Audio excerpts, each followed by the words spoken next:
Roma Wines, R-O-M-A. Made in California for enjoyment throughout the world. Roma Wines present Suspense.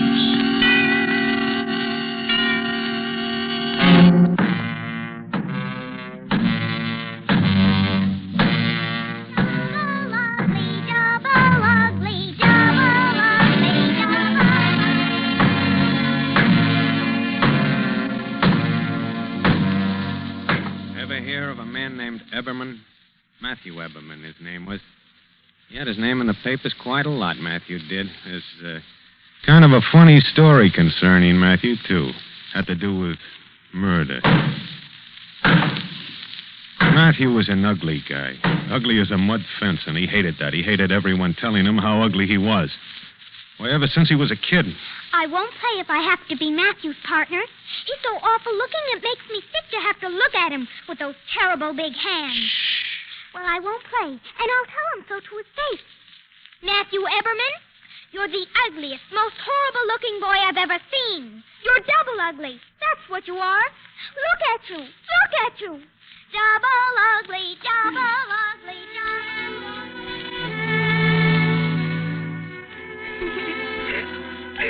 Sometimes Matthew would cry.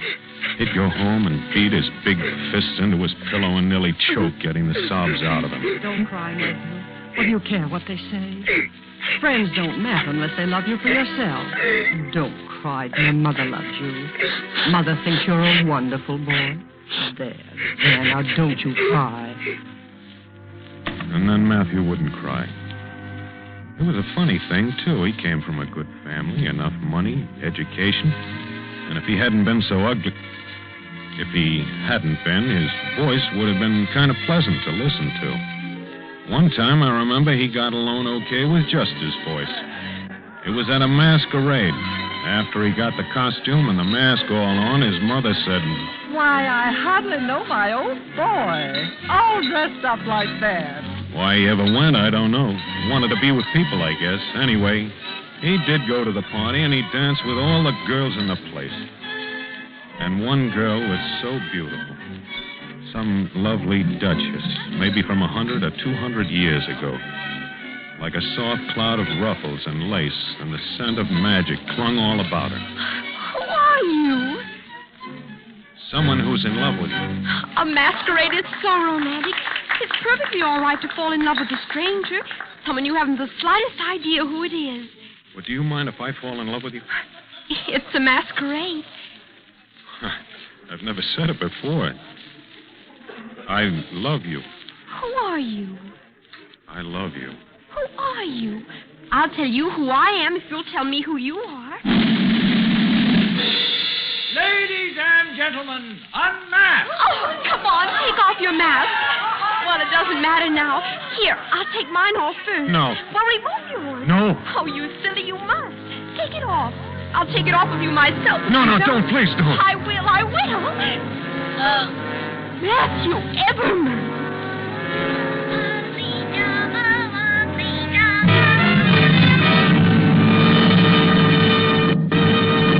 Some lovely duchess. A soft cloud of lace and the scent of magic all about her.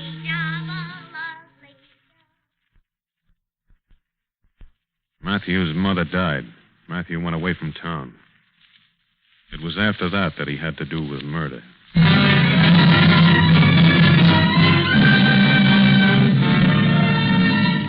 For suspense? Just told you about him as a boy, so maybe you could understand him later on. You see, he never knew a soul to talk to except some of the men who worked in the same plant where he did. He got a job there in this plant throwing sacks into a truck. At lunchtime, Matthew would listen to the other men talking, his big hands opening and closing regularly. You know what I think? I think it's better to be married no matter what. That's right, handsome. Still, lots of men don't get married. That's right. Hey, you ain't married, are you, Eberman? No. Oh? How come, Eberman? I don't know. I thought I'd never get married. I thought women married only good-looking men. Shucks, Eberman, if a woman had married me, one ought to marry you. I never know anyone to marry. Well, my ball and chain will fix that. I tell you what, come up to the house Saturday night.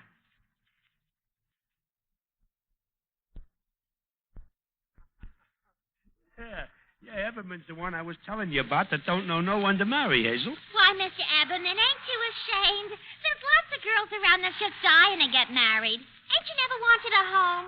Now look at our little place. Ain't it cute? A man needs a woman's touch, and vice versa. Yeah, that's the truth, Eberman. Sure. Now look at Hanson here, Mr. Eberman. He wasn't no use to himself at all alone. And now we got a really good life worked out. Oh, now, Hazel, honey, don't force. Oh, that's all right. Let her talk. I would have anyways, Mr. Eberman. Hanson don't hold no water with me. The fat wife talked, and Matthew listened.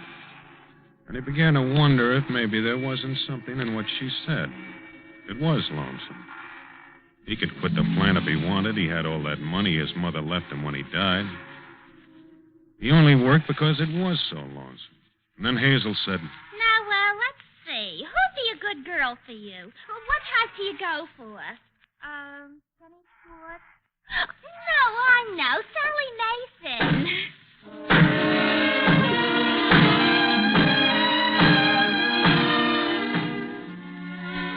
Sally Mason. A big, easy-going blonde. Like a soft cloud of ruffles and lace and the scent of magic. No. That's getting it all mixed up.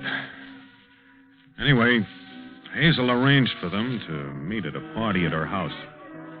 She had all the men and their wives from the plant, and a guy named Lefty played the piano. Played piano like old-time movies. Everybody had a swell time except Matthew. He sat alone over in one corner of the porch. He heard the screen door open and close, and a big bunch of white that was Sally moved over to him. Oh, there you are, Mr. Everman. What do you mean by running away from the party? I'm your date tonight, aren't I? Sure, but I thought maybe you'd want to be with some of those fellas that talk more. You know, I'm pretty quiet. Oh, I don't mind. I think that's the mark of a gentleman. Oh, gorgeous night, huh? Isn't it? You know, I think nature's just about the grandest thing in the world, don't you? Huh? Oh, trees and flowers and all. Ain't so many flowers around here, though. I like sunshine and clean scenery all around. Don't you? Huh? I get so lonesome here. Lonesome for a girl. That is, of course, if you aren't married. I get lonesome, too. You do? I never thought men got lonesome. I thought it was only girls. Men can get out. I get lonesome. Oh, Sure, I remember now. Hazel told me. You're afraid you're too ugly looking. What are you laughing at? I do get lonesome, and that's the reason, only you're not to laugh. Well, my goodness, I wasn't laughing. Except it's funny to think of a man being so...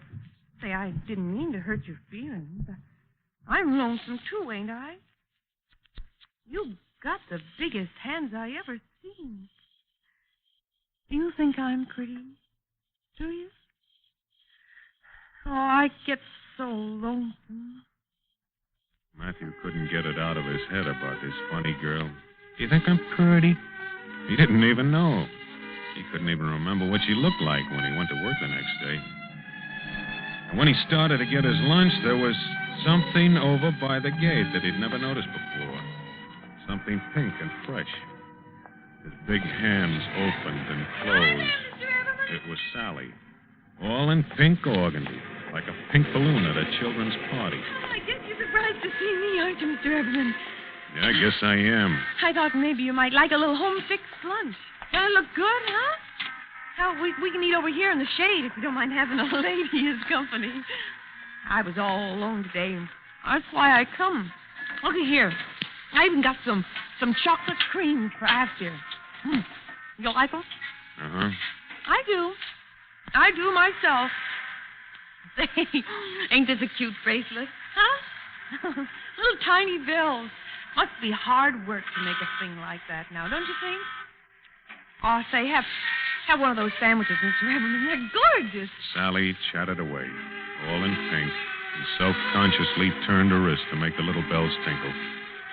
Matthew ate steadily, silently, big, thick sandwiches.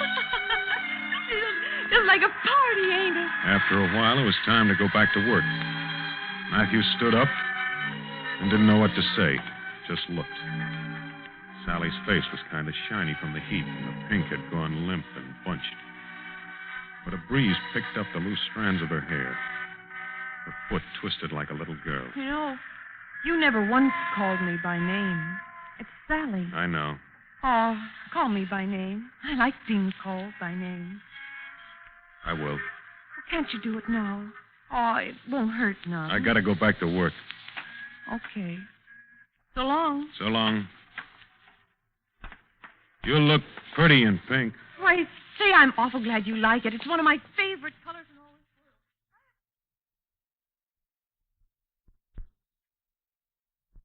Men and their wives at the plant watched the romance develop. Gonna get hitched, Mr. Everman?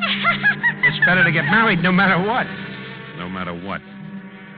Matthew never asked Sally to marry him until the day he saw her out by the fence where she lived, talking to Lefty, the man who'd played the piano at Handsome's party the first night they met. He saw Lefty pinch her cheek, and he heard Sally laugh. You say the silliest. Oh, you can't expect a girl to take you serious. Now, oh, no, don't. Oh, stop that. Oh, come on. You're terrible. You take your hands off her. What's the matter? You don't take know. your hands off. Oh, Matthew, look what you done to Lefty. Why, you knocked him out cold. You're not to fool around with guys like that. I don't like the woman I'm going to marry fooling around with guys like that. Mary. Oh, Matthew. Why, that's the one thing in the whole wide world I always wanted to be.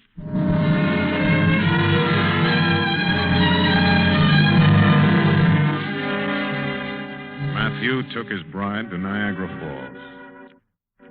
There was only one thing, the bracelet. Matthew wondered what he could do about that.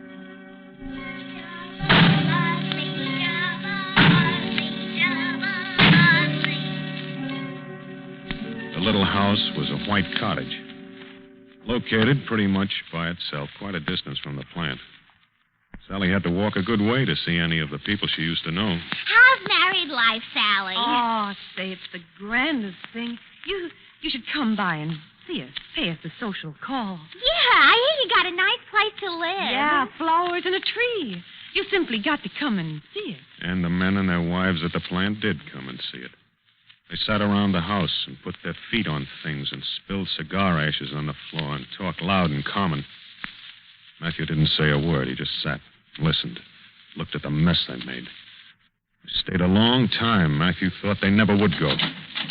Now that you know the way, don't be strangers. Don't worry. Yeah, we'll be back real often now that we know the way. Yeah. Good night. Well, good night. Good night. Good See you night. soon. Night. Matthew looked at the rugs and the footmarks on the chairs. The place looked ugly. Oh, imagine entertaining folks in your very own home. They won't come again.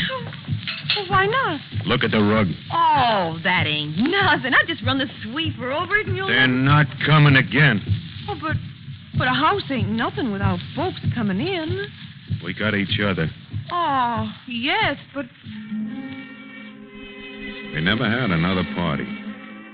Maybe Matthew saw his own face in the ashes on the floor. The house grew quiet, and Sally got nervous. Oh, it's just that we sit here and don't say a word, Matthew. I get lonesome.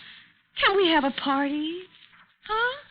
Well, can't we go to other people's parties then? Oh, can't we do that?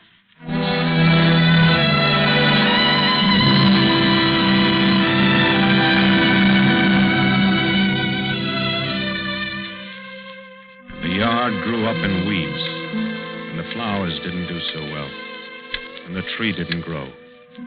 Even the smoke from the plant seemed to find its way over to the house.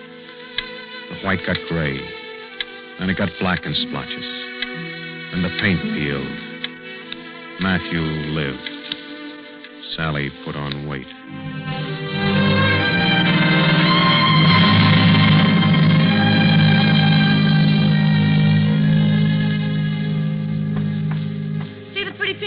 got to match my hair. Lady at the dime store said blonde hair got awful dingy looking, so I got this bottle of stuff. Only a dime. Look how it brightens up the color of my hair. Huh? Oh, have a chocolate cream, Matthew. These creams come from the dime store, too. I can't even notice the difference from the ones you used to buy me. He walked away. He always walked away. He wanted to tell Sally how much he wanted to be close to her, but he couldn't. She filled the house with frilly things and all the fussy doodads that go with it. You just won't believe what I got to show you, Matthew. It's just like Joanne Crawford had in the magazine. Look, it's a genuine toy poodle. Just like a little ball of fur, ain't he? Hello, beautiful. Oh, such a wondrous little lollipop, my baby. Would you like a little chocolate cream like the one? Oh, Matthew, he a scream. Look at him eat some cream. Oh, you like them, don't you? Here. Oh, another one. And tasty good, huh? Oh, no, Mummy. The marshmallow mustn't bark. What is it, baby? What's the matter, Mommy, little baby? Matthew walked away. Watch the canaries jump on their perch, Matthew. Hey. I just don't understand those birds, Matthew. They don't sing a song like canaries are supposed to. No, now, you naughty bad boy, scaring your Yitsy sisters like that. I just won't talk to you again. Don't you make that funny face in the muddy. Mommy didn't mean to hurt the feelings. Oh, Matthew, isn't it a scream? Here, little angel. Here, little furry angel. Let's divide it. A chocolate cream, huh? Here, it's for you. No. Don't mush me all up. Oh, for goodness. Oh, look at that, Matthew. All down my neck, you G. Here, now. Here, you just go and you sit in your puppy's lap. Would you like to sit in the daddy's lap, angel baby doll? Why, Matthew, you hit him. Oh, Matthew, don't do that way. Matthew. What are you crying for, Sally? You shouldn't have hit him. Oh, look at him. Don't you cry away your face, or Mommy won't either. No. Looky, Matthew. He's just like a kid, ain't he? I think maybe kids wouldn't make it so lonesome. No. Matthew got up, went and stood by the window and looked out. I like the house, but I get lonesome. Lonesome? In your own home? Why go to those awful parties with ashes and footmarks on the chairs and the men with their arms around Sally?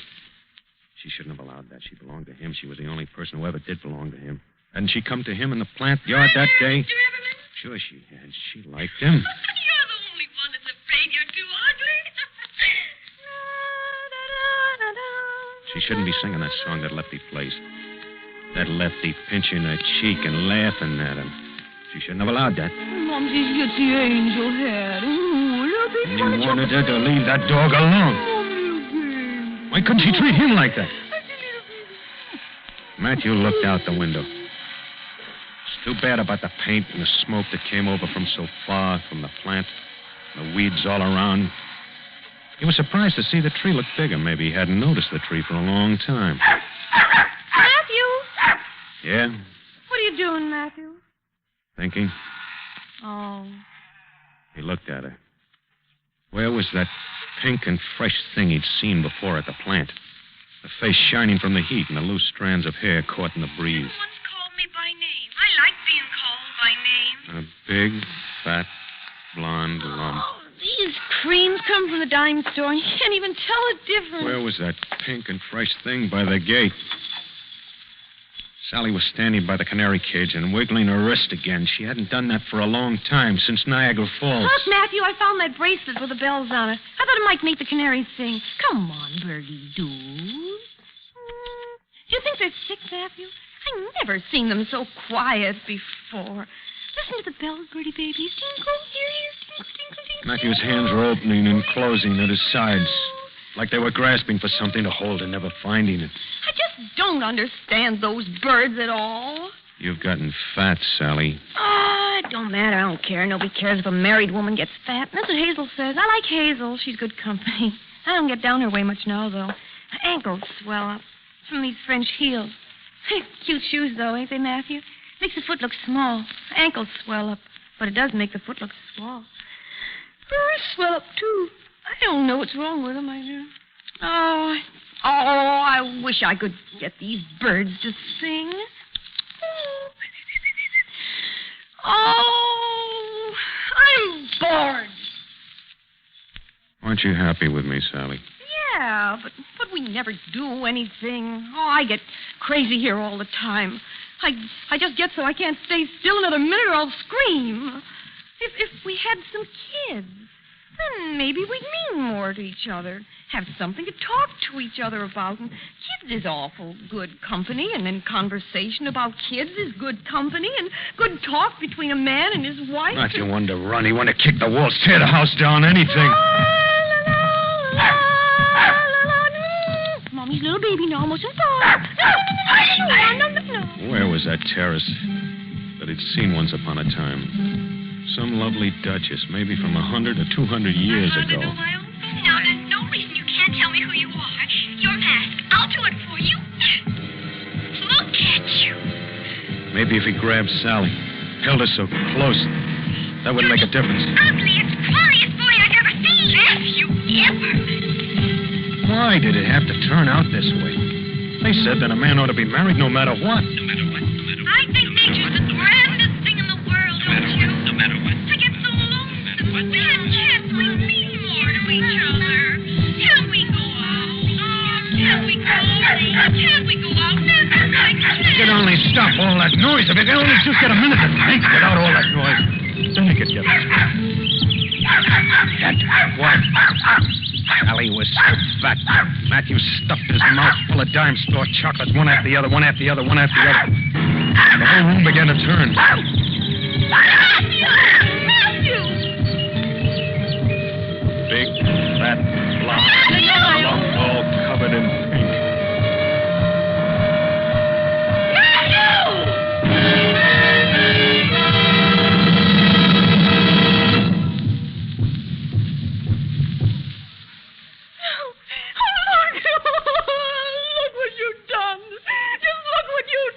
Matthew looked around the room. No trees, no flowers. The canaries and the dog were quiet. Oh, Matthew, they was like kids to me. Little helpless babies. And you, just look at your hands. They're red, all red, and wet. You're so ugly. The big blonde was still as could be, except her wrists. But her face hated him. She said he was ugly. Ugly. Can't you even say that you're sorry, Matthew? Matthew! Don't you like that with your hands? No! I don't want you near me, hear me? You get those awful hands of yours all over my negligee. Matthew! Matthew! Put your hands down! No! No!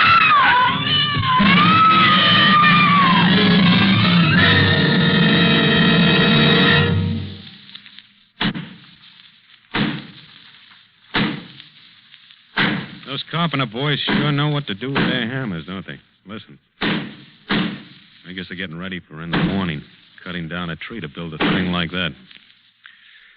Well, that's the story of Matthew Eberman, I guess. There's just one thing that I'd like to ask you, please. Sure. Anything you want. What can we do for you? Well, my name, it's all right to print that, but Sure. I guess maybe you wonder how I could tell you all this, like I was talking about somebody else. Well, it's because Matthew Eberman wasn't ever a person I really wanted to be. He was somebody I knew and I didn't like. I hated him, just like everybody else did, because he was ugly. There's no excuse for what he did, poor old Matthew. Hate makes so many lonely people. And it makes ugly people, too. Ugly and mean on the inside. I guess the best thing would be if everybody would... Wouldn't it be a nice world if people would... My name, see, that's all right, but no pictures, please. No pictures in the papers, huh? You know, mean an awful lot to me. You understand, don't you? There won't be any pictures in the papers, will there? Just promise me that and I'll be so grateful. No pictures.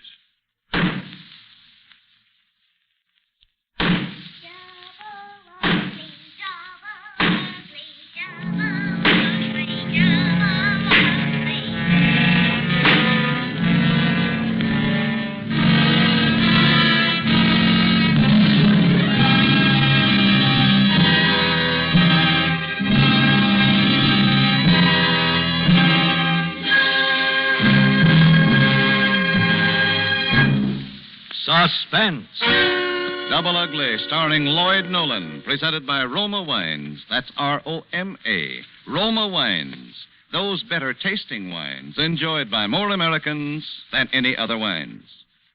Yes, Roma wines taste better because Roma starts with natural juices, gently pressed from luscious grapes gathered in California's choicest vineyards.